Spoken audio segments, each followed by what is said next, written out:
dinner was, and it was, there's plans A through G. And it just so happened, they seen this particular plan, H, and that's what they were pushing at. They weren't made aware of it, but they just came across it right there. Who is this? Who is they? The Pike County Commissioner? Well, I kept getting interrupted that day, they were so I was being distracted, so I quit coming back in to listen to the meeting that day that it was held up here. But who was the gentleman that was speaking? Who was he with? Was he with the Corps? And I heard. Bob Kirkpatrick, he's the county clerk from Pike County. And basically said that they didn't really care as long as they kept the water out of St. Louis. Like I said, I only had gotten a few bits of the conversation. That was Jerry, early. the St. Charles plan. Oh, Jerry was here too, Yeah, wasn't he? right. He's a St. Charles councilman, probably is the one you were hearing saying that. He knows a lot about it too. Or he's learned a lot about it, or he didn't know about it either. What did he look like? Patrick's kind of sharp, he said. I know Kirkpatrick. I don't think it was him. I wondered if it was somebody with the Corps. There really wasn't anyone here with the Corps that day. I understand. Okay. You probably get an earful of yours here. It's very devastating. I mean, Can be. Well, it's not just the farming area. You're talking about Clarksville, Ada, Ellsbury, Foley, Wingfield, Old Monroe, all the towns. So if you get an opportunity, let them know about the big disadvantages of Plan H. Well, is there do you have some place where we can circulate this address or this, who to contact to, what's the complaint? Eddie Schieffer's gonna have petitions Okay. there for Thursday night, and then they'll be circulating out to the public too, as far as trying to get signatures opposing it. Is that the only solution we have to the problem? Petition? Is that it? No, it's, Well, letter writing and things to legislators. And other people do it, yeah. Right. Contacting the offices of the U.S. senators and representatives. Okay. yes, that's Maybe we could make those available to the public. Easy access. There's, every time I come to this meeting, I try to think of anything extraordinary that happens at Justice Center. I can't think of anything right off the top of my head. It's ongoing, I think. The next drug court graduation is on the 15th of September. We have 6 graduating. And we're going to recognize the prosecuting attorney's office because they're going to have a transition with all their efforts with referring clients to the program. And it's going to be here in this building. I'm assuming Heather's talked to you all. Got the invitation. Okay, but she She's talked about already the got place. it, got it on the calendar. Okay.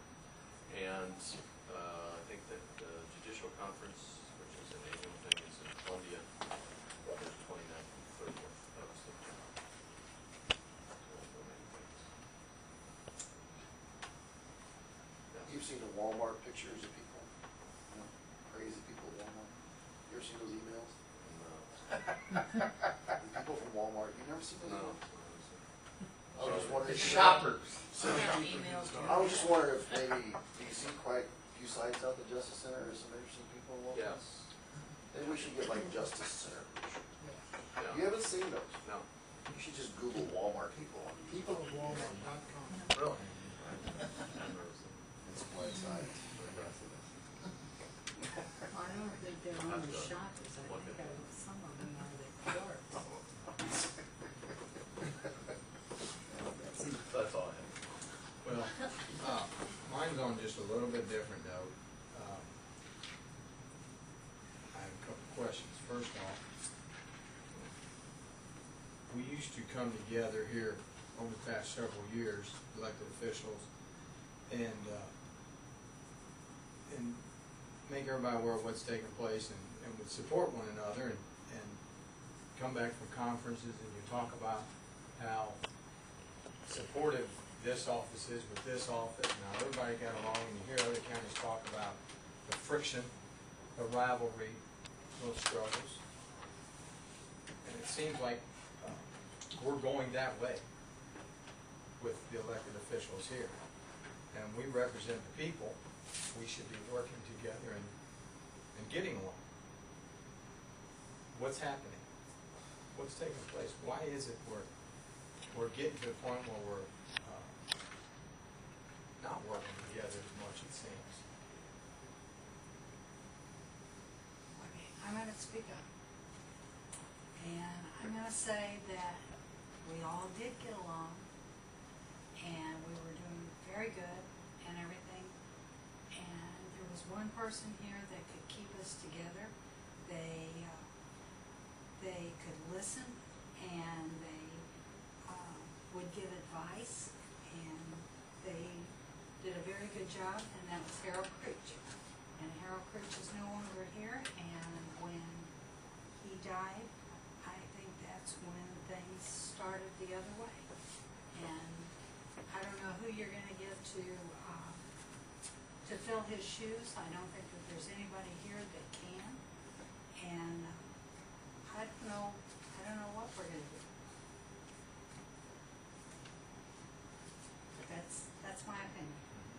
You know, I think you're right. Right after I came into office, almost 8 years ago now, it was kind of in the same situation, and I recall Harold called me one morning and asked if we could take a ride. Got in his truck, we went out, sat out at the fairgrounds and talked for 30, 45 minutes, and we came back, and he asked as far as bringing everybody together. I thought it was a great idea. And all the elected officials came into our meeting room downstairs, and Harold spoke right up, and he said the exact same thing that I'm saying today. We used to get along, we used to support one another. What's happening? What's going on? Why is it? And I'm hearing the same thing out in the public. It's getting out there. The general public are losing respect today with the government. And it's not just the federal or the state, it's the local government too. It's sad when it gets to that point, but that's what's being aired out there in the public. What can we do? Harold's not here. You're right. Harold's not here, but we gotta get that confidence back. We gotta get that support back for one another. The respecting one another, and then when we go back to, or when you folks go back to your conferences next year, you can indicate to them, as you have done in the past, Dottie, I remember you bringing it up in these elected official meetings, hearing other counties talk and how they bicker back and forth and how proud you were that we could all sit down together and we can communicate without bickering, backstabbing, fighting amongst one another. I don't mean to point you out, but I just recall you saying that. We need to get back to that point where we respect one another and their position. What's it gonna take to do that? I know Harold Creech. I'll never attest to be Harold Creech. He was one of a kind. Yep. That's right. But I'll tell you one thing. I'll defend every one of you. I've done it here in the last few weeks. I think I try to do the best I can. I'll never not do something for anybody. So that's my input. I have no malice towards anybody. It's just silly. It's stupid. It solves nothing. You know, at the end of the day, you have to look yourself in the mirror and say, I'm pretty proud of myself. So I think I can say that. Am I perfect? Hell no. Nobody is. So, for what that's worth, I just put that out there.